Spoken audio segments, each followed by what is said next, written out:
learning something like Bitcoin is really simple. Did you start to orange pill him before the pod? It went 10% in a week. If it only does half of that every week for the next 6 months, where are we sitting at? I'm looking for the hardcore stuff. The world premiere of the new Flirting with Bitcoin podcast advertisement. I felt empowered. When you pulled that thing out the box, I felt empowered. It's Mandana. And Ian. Welcome to Flirting with Bitcoin. Season 3. That's right. 3 years ago, I tricked Ian into a weekly date night. I let you trick me so I could teach you about Bitcoin. Well, it worked. I'm very excited for the halving. You should be. Bitcoin's about to do what Bitcoin's about to do. Ooh, okay then. Keon, can we start the show? Okay. Let's go. Hey, Ian. Hey, Mandana.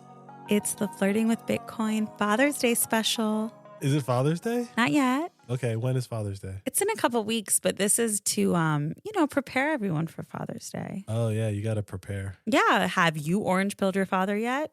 If not, you better do it for Father's Day. I've orange pilled my father and your father. You have. I meant like the proverbial have you. Oh, okay. I've orange pilled the literal. Yes, you have both of them. Mm-hmm. And got them both on BitKeys. That's true. Mm-hmm. You're a good son and son-in-law. I try. So Ian's dad recently sat in our recording studio, as I like to call it, in our basement. He sat down with Ian and they started talking Bitcoin. So just for fun, we hit record and he sounded so great. And one thing led to another. And I asked if we could record advertisement for our podcast with him. He was just really selling Bitcoin in a way that we never do. And, he's a big fan of the show. So we recorded. I think it's a really good commercial. It's not bad. Yeah. And, the conversation we recorded, it was a great conversation. I would like to play some of it for the show today. Then we can come back and talk about his unique perspective on Bitcoin. And then have the world premiere of the new Flirting with Bitcoin podcast advertisement. I know there's a joke in here about world premiere of ads. Like, is this the Super Bowl? This happens. People have world premieres of advertisements. Why can't we? I guess. What do you mean? I guess. Like, let's see what the people want. It is a world premiere. I mean, every episode every episode has a world, is a world premiere. premiere. Exactly. But before we get into that, what time is it, babe? The current time is 8:44-505, and we're approximately 1,151 blocks since our last recording. And now it's time for the Satoshi Price Index, brought to you by pricedinbitcoin21.com. Hey, Ian, if I gave you $1, how many acres could I get on sunny Bitcoin Island? Today, you could get 1,423 acres, aka Satoshis, on sunny Bitcoin Island. And what about other things that I could eat up? You could get a dozen eggs for 4,500 Satoshis. You could get a kilogram of beef for 4,800 Satoshis. You could get a gallon of gas for 3,300 Satoshis. You could get a pound of cheese for 3,000 Satoshis. And you could get a bushel of corn for 6,100 Satoshis. Let's talk gold.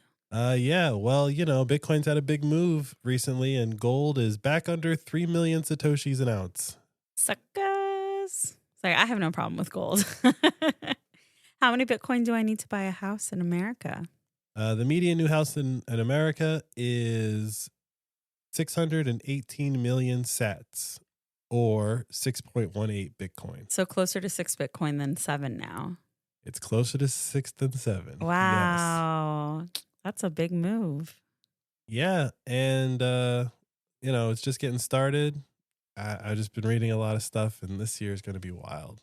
So what is the SPI today? As of this recording, the SPI is down 10%. So things got 10% cheaper for you since our last recording. Thank goodness, because we are a one-income household now. This is happening at the right time. Thank you, Bitcoin. Again, it's going to be wild. Like, I don't even want to throw anything out there. Just going to be wild. When is it going to start getting wild? Can I quit too? Is that time coming up? No, but it did move 10% in a week. Mm-hmm. So the last time I said something like this, we went from 40 to 70. That's so true. I'll say the same thing. It went 10% in a week. If it only does half of that every week for the next 6 months, where are we sitting at? Don't answer. It's a big number. Or, I mean, it doesn't matter. Either way, we're not selling our Bitcoin. We're not selling our Bitcoin, but we have crossed a chasm where there are people in the political space that have bucked the trend and they have now sided with Bitcoin. It's happening more and more every day. It's happening all over the world. I think there's people in every country that are in political power that see the writing on the wall of what's about to happen. And they're just now seeing why it is not in their best interest to fight this thing called Bitcoin. So bringing it back to the topic of the day for us, that sounds like our father's generation learning about Bitcoin. For the most part, yes. So they're the next wave. They have the most on the line. I hope that means that after your children listened to this episode, they shared it with you and you're tuning in. So welcome. Yeah. Welcome to the party. It's time you learned a little bit about Bitcoin. Did you know that we have merchandise for the show? That's right. We have a merch store at store.flirtingwithbitcoin.com. There are lots of ways that you can support us or stay connected with us. We got a Telegram group, Flirting with Bitcoin, YouTube channel, Flirting with Bitcoin. We're on Wavelength, Noster. On Twitter, we're Flirting with BTC. Ian is Onision on Twitter. On Instagram, we're Flirting with Bitcoin. And if you want to know the second an episode drops, sign up for our newsletter at flirtingwithbitcoin.com. Hey gang, it's Ian. Let's chat for a second. Bitcoiner or not, I know we're all feeling anxious to save more money lately. But do you want to know why you're feeling that way? It's because you're still thinking in fiat. Seeing the price of everything go up in your local currency, that's what's driving you crazy. That's where all this anxiety is coming from. Meanwhile, the reality is everything is actually getting cheaper on Bitcoin Island. And you might ask yourself, how do I get to Bitcoin Island? Simple. Bitcoin Island is just a state of mind, and you need to train your brain to think in Bitcoin. Your first training exercise is to set a Bitcoin goal using the Satoshi Savings Calculator made by yours truly. And your goal should be to always have more Bitcoin today than you did yesterday. It's literally that simple. This way, the amount of Bitcoin you have only goes up. And once you start to think in Bitcoin, over time, everything around you becomes cheaper. You'll be way more confident about the future. No more anxiety. Look, we don't need to overcomplicate this. You're still early, but you gotta be strategic. And you gotta unlearn everything they taught you about money. So go to flirtingwithbitcoin.com and train your brain to think in Bitcoin with the Satoshi Savings Calculator.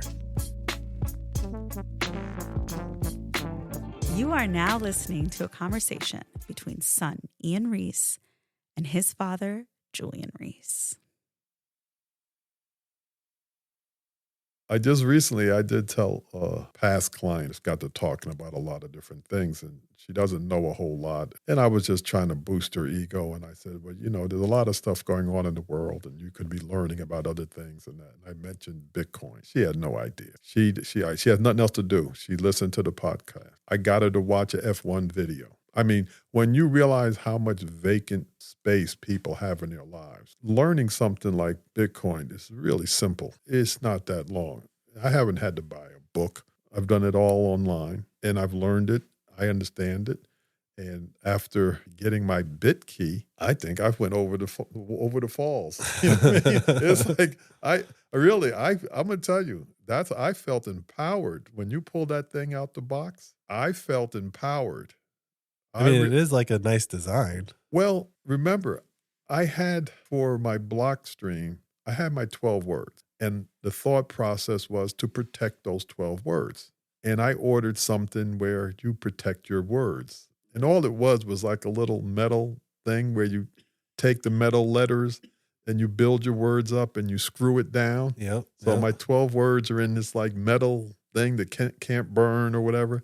And I felt okay, I'm really moving ahead. But once I got the big key and I asked you today, what happens to my 12 words? They're obsolete. Yeah, once you get all the Bitcoin off of there, like you can set them on fire if you know. It's happening fast. And so really, as long as I stay in touch with the Bitcoin culture, listening to the podcast, listening to videos, and staying current, I feel like I have to just stay current now. I probably pass on 90% of the material that I see because it's just garbage, right? I'm looking for the hardcore stuff. I feel like I'm ready for that. I want the hardcore lecture, okay? I don't want someone copy and pasting me information. I mean, then you probably want a lot of stuff from like the early days. Yeah. Yeah, like that's the cool thing about Bitcoin is that unlike, for example, let's just use the last biggest one, electricity. There were some papers written. There weren't like YouTube videos with like PowerPoint presentations explaining electricity. But like Bitcoin's entire origin exists on the internet, and the people who got it the earliest, like what's his name? Andre Antonopoulos or whatever. When you say the hardcore stuff, he's the guy that you probably want to listen to because he is one of the first people that I wouldn't say that he's quote unquote toxic, right? Like, 'cause there's like this toxicity thing in the Bitcoin community, but he's definitely one of the first people that was like, it is what it is. They play this money game and now Bitcoin exists. And it might take 5, 10, 15, 20, 100 years, but as long as electricity's on, Bitcoin exists. And they'll have to account for that. And that's when the game theory comes in. And he said that, 10, 15 years ago. I don't think anyone expected it to be 15 years later. I think that's like a very accelerated timeline relative to where things were, where it wasn't worth anything and someone was giving tens of thousands of Bitcoin for a pizza. To today, my dad is like, I got my 12 words stamped into some stainless steel washers, like in a safe. Like my dad's not a tech. He's not a tech guy. He's not a nerd. He's not like, he just understands what Bitcoin is in the system and understands that like holding on to these words is part of that deal. You're in that space right before the halving, right before the fifth epoch. I don't think Antonopoulos expected my dad to be a Bitcoiner before the fifth halving. You know what I'm saying? Like I would say like anyone else would say. There's a point of introduction, right? When did you first learn about Bitcoin? I listened to all these guys say, some say 2009, some say 2020, all various time frames, right? Some people, like Michael Saylor, they're making up for lost time, right? And I say to myself, when did I hear about it? And how come I didn't hear about it in 2009? Would I have been that guy that just said, I got nothing to lose? I don't think you would have done that. Based on the fact that I've flirted with some other people. I mean, but in 2009, Ethereum didn't exist. Right. But the point is that not even knowing what it was, I flirted with. I mean, at some point, I'm almost ashamed to say who I dated, It's like, right? Because if I told you, it was in confidence. Right? Because I said to Ian, I said, after we did all the Bitcoin security stuff, I said, what do I do with my other stuff? And he had this blank look like, what other stuff? And I just confessed, like, is it worth talking about? And, not that it's a big thing, but that was where I started, though. That's where I started. And I don't even know the time frame. I just know it was in a cloud around me that people were saying they had some, they got rid of it, and then somebody else said something else. I figured it was all the same, right? That was my ignorance. I thought it was all the same. And then only through listening to Flirting with Bitcoin, that's when I realized it's not all the same.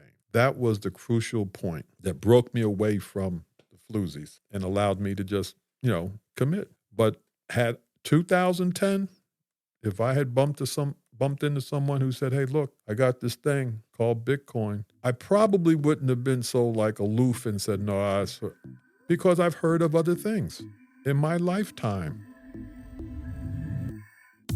Hey, it's Mandana.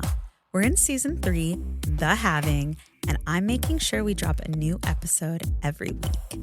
We are dreaming big for Flirting with Bitcoin, and the only thing standing in our way is time and money. Let me be transparent and talk real numbers. Through Value for Value, our listeners directly paid us 100,000 sats in season 1. Season 2, we made 1 million sats. Of course, now we gotta see if we can 10x again and reach 10 million sats this season. Hashtag relationship goals. If we earn 10 million sats from the work we put into this podcast, it'll be the sign that one of us can do this part-time, maybe even full-time. Send us Bitcoin or shop our merch store. It all helps with the goal. You can also give us an old school shout out on social, listen to us on your favorite Podcasting 2.0 app, or make and share clips of the show. Your support in any form is value we appreciate. Go to flirtingwithbitcoin.com/support and let's experience value for value together. Well, that was adorable. I agree. Do you think that your dad explains Bitcoin well? Yes. Do you think your dad's a Bitcoiner? Yeah. I mean, I think my dad's as a Bitcoiner as he's ever going to be. I mean, it was really cool how empowered he felt by the BitKey. I'm more impressed that he has his 12 words stamped into steel washers. I know. Do you? No. Yeah, you have. You bought the stamper though, but you never used it. I have stuff stamped into steel, but that's like a kit with plates and like it's very nice and it's a better. He just did it manually. Not manually, but like I'm just more impressed that my dad has steel washers. Full stop. Okay. Like I don't have steel washers, so like I don't know if that makes him more hardcore or whatever. It sounds like it does, right? But like my dad has his 12 words stamped in steel washers. Like that's forget about him being a Bitcoiner. I definitely would never expected that to be the case. I'd be more worried that's like, okay, don't lose this piece of paper, you know. But like he understands the importance of like those 12 words, and that's important.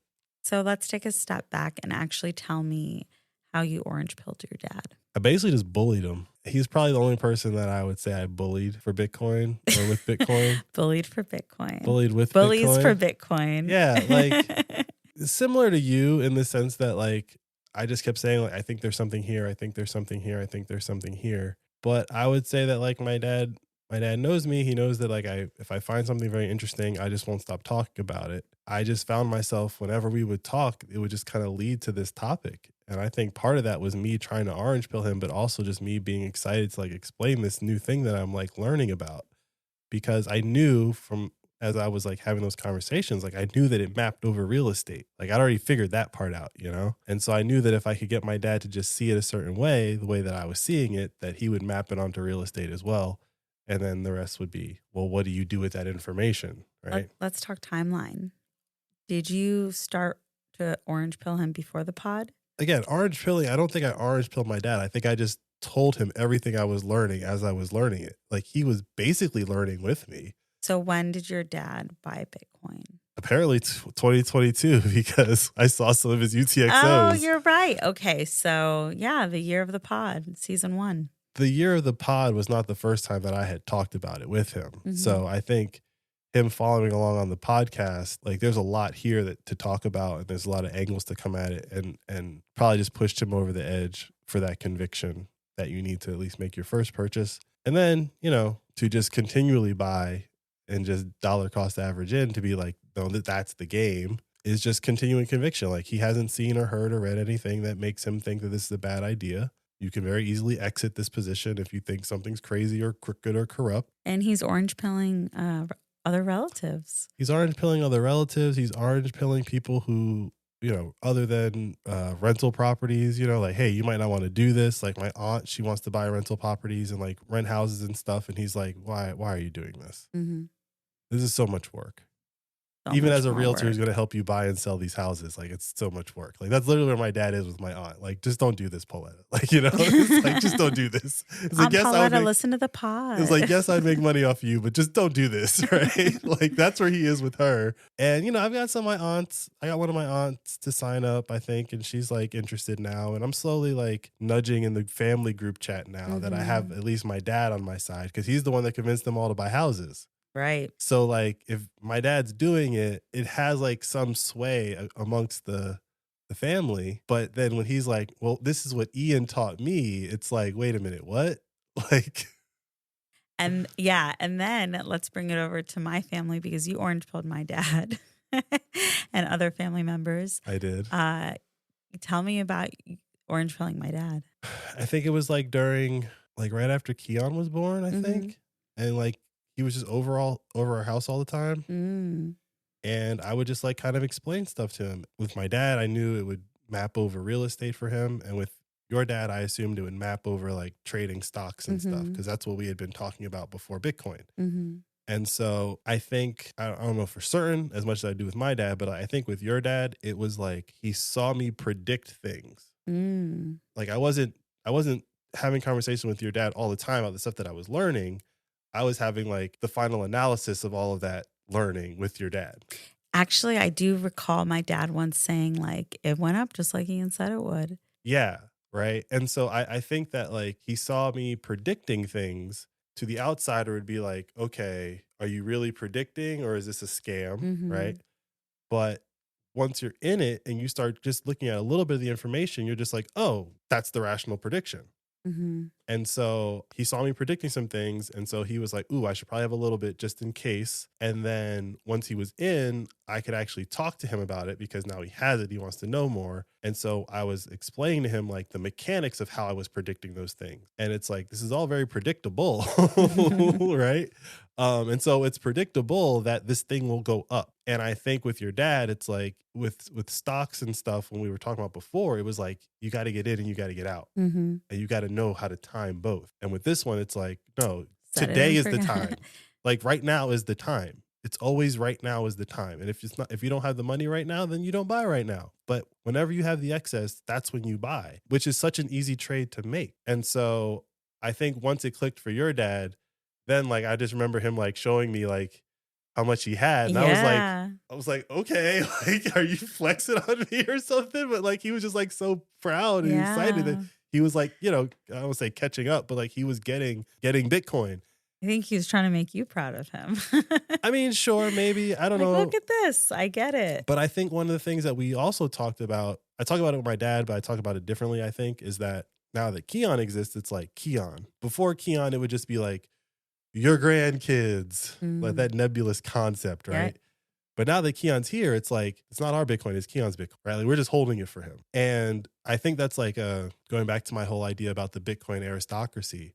Like that's an aristocratic approach to things, right? It's like, this is ours. We plan to give it to him, right? Yeah. And we assume that this thing is going to be worth more in the future. That's why we're working so hard to hold on to it, so that by the time he gets it, it's worth more. And that's why we're working so hard for our families to also get it. Exactly. Yeah. And so our parent generation, everyone else that we love and know. Like, how more wonderful would it be if that's what we could set up for all of us? Exactly. And so, you know, you say we're doing this episode for Father's Day.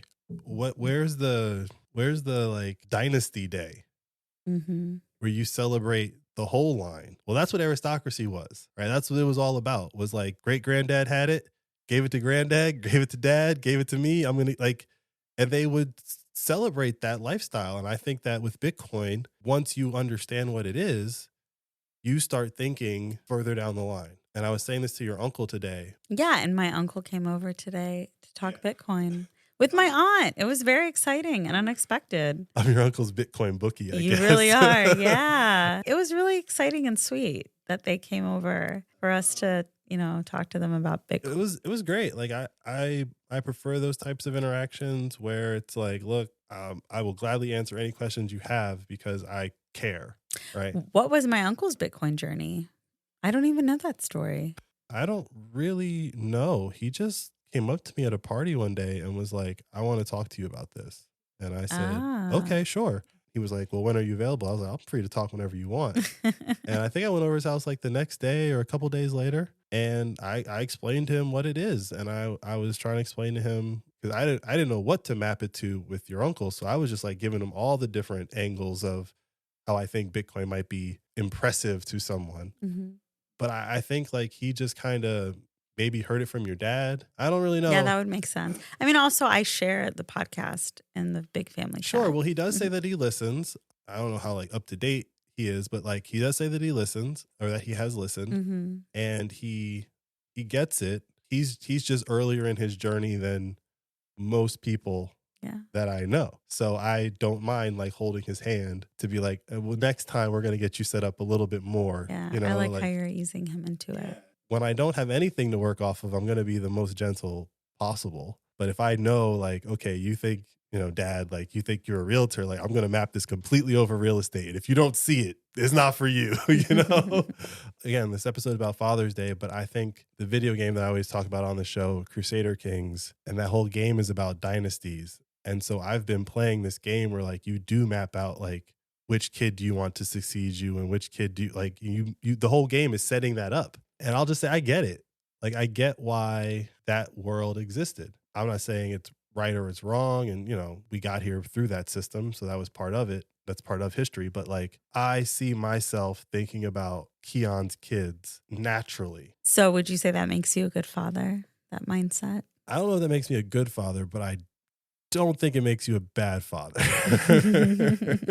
What I was saying a second ago when we started talking about your uncle is that one of the points that I made today is like a shower thought that I had, which was like, I'm not a super religious person, but the dominant religions, you know, of the world kind of ascribe to this idea of like you die and you go to heaven. And so when you're alive, you want to do all these good deeds and be a certain type of person. You know, we watch the show The Good Place, right? Mm-hmm. You're going to do all these things so that when you die, your afterlife is going to be good. Mm-hmm. Bitcoin doesn't offer that up, actually. It offers up like, do all those same things, but when you die, everyone behind you lives good. Lives well. Yeah. Lives well. And so it's And kind of good. like this, like, it's like It's this, the good place. well, it's like this anti-religion concept. A lot of people have been describing Bitcoin as like this religious thing or whatever. But when I had that thought, I was like, no, because like minus like a few, most major religions today are you die and you go to heaven. And so You're living for the afterlife. You're living for the afterlife, but it's for yourself. Mm-hmm. It's for yourself. But with Bitcoin, Bitcoin has me at least, and I think most Bitcoiners who are vocal, thinking about dynasties and people after them. And what I'm doing today is going to be for my grandkids. They're going to be talking about me, about how this guy in our family line bought all this Bitcoin. Like that's how they're thinking. That's how they talk. Is that how you're thinking? Yes. Mm. And so they're going to be like, yo, they had a podcast about it. Yeah. Like that's how. You really think so? Yes. Oh, wow. Yes, because the corollary to that today is, I know it's a fictional show, but it's loosely based on real events, Yellowstone. So this show, Yellowstone, the main character owns like enough land the size of, I think, like Rhode Island inside of a state of Wyoming, right? And the whole show is about this family this has had this land. That's the modern version of what we're talking about. Like they've been working and scraping and holding all that land together inside of that family, all the political intrigue of succession and all that fun stuff, right? But it's about the land. And if they can trace how they got that land. They can trace it all the way back to the Indians that they took it from. You know what I'm saying? Like, but then Granddad came in and homesteaded and did all this, and then we built this and did that. Damn, like the future generations ahead are gonna have so much drama around like protecting the Bitcoin. Like that is what you need to be doing throughout your whole life, to be setting it up for your family and for the people that you love. Yeah, absolutely. I mean, that's what I was brought up in. I wasn't raised with religion, so it's interesting that that's the perspective that you have. For me, like family, dynasty, calling it that, but also just survival, you do better together. And so for me, that's like just like a given. That's what I'm getting at, is like, this isn't a foreign concept. It's not like what I described is everywhere. It's just the culture that I live under thinks that way. Yeah. And it's that like what Bitcoin is allowing people to do is to live more naturally, because that is the natural objective. Yes. And so back to the concept of like Father's Day and fatherhood or whatever, like it makes it easier to be a dad. Like Bitcoin makes it easier to be a dad, because if this plays out the way that I think it's going to play out, at least the next 2 or 3 halvings, they're going to be dudes that just don't have to work. And they can be home with their family. Now, they might be like 40-year-old guys like me, but it's like fundamentally, if you've worked for 20 years of your life, you should have been able to provide enough to stay at home with your kids. Yeah. But for some reason you can't. But if you have this thing called Bitcoin, now you might just by default be able to. Bitcoin makes it easier to be a dad. And with that, I think it's time for the world premiere of the new Flirting with Bitcoin podcast advertisement featuring the host's father, Julian Reese. Hit it. I've been in the real estate industry since 1987. Buying a house used to be a smart choice for housing and investment needs. But with today's climate, high interest rates, and artificial appreciation, buying a house isn't your only smart choice. You don't need to buy a house to secure your financial future. You can buy Bitcoin instead. Start at a pace you can afford. Don't get in over your head. You don't have to make a big commitment. You can just start flirting with it. I learned enough to be empowered about investing in Bitcoin by listening to a weekly podcast. It was that simple. Start with episode 1 of the Flirting with Bitcoin podcast and go with your own pace. It's the easiest, smartest choice you can make for your financial future today.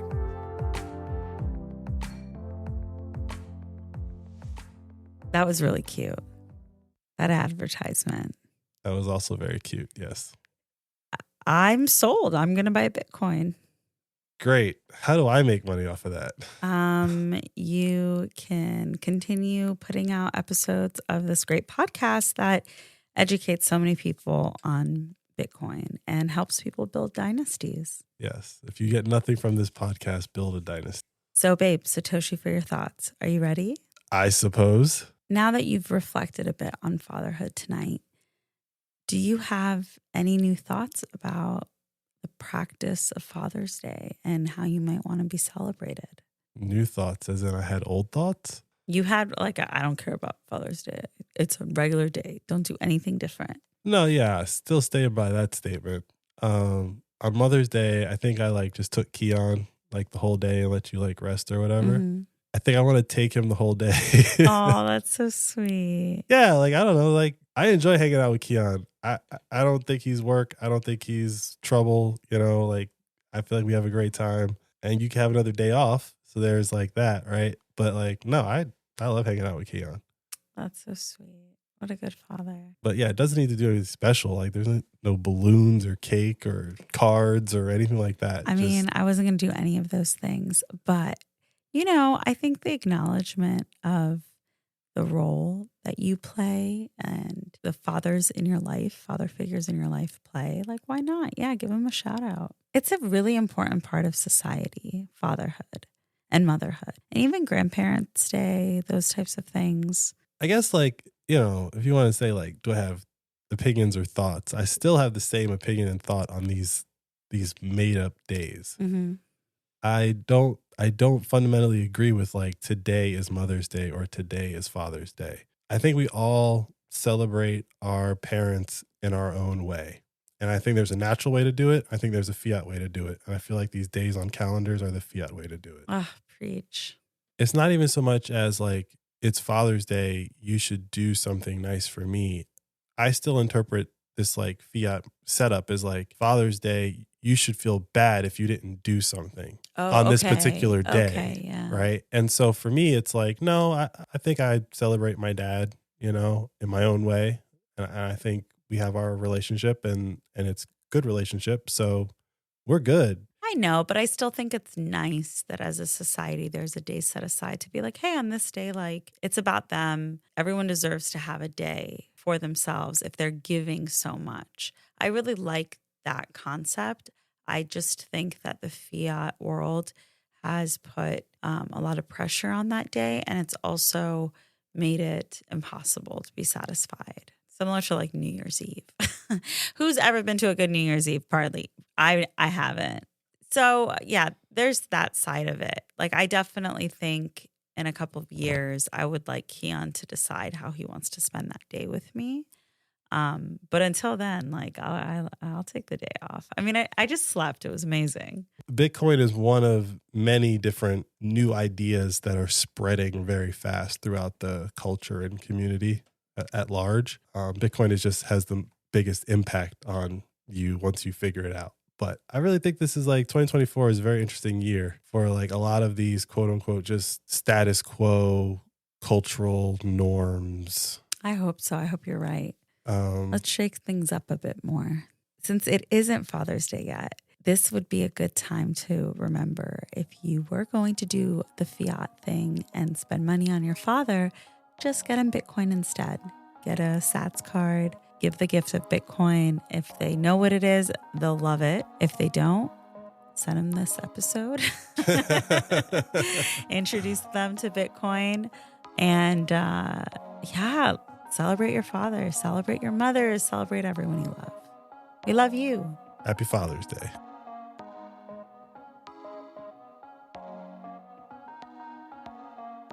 Thanks for listening to the show. Now, let's get you set up on Fountain so you can start earning some money simply by listening to podcasts. Go to fountain.fm to download the app. Once your app is set up, search for Flirting with Bitcoin and hit follow. Listen to our show and episodes from your other favorite podcasts to earn your first Satoshis, which are fractions of a Bitcoin. And make sure to keep an eye out for our promoted episodes. You can earn up to 100 Satoshis just for listening. Pretty cool, huh? You can use those sats you've earned to send us a boost, like a little payment with a message. And I swear, we try to respond to everyone. Every episode, we shout out the top boosters. To support us or other podcasters with more sats, you can top up your Fountain wallet with a bank card or lightning transfer from apps like Strike or Cash App. The easiest way to learn is to get started. Now, you're all set up for podcasting 2.0.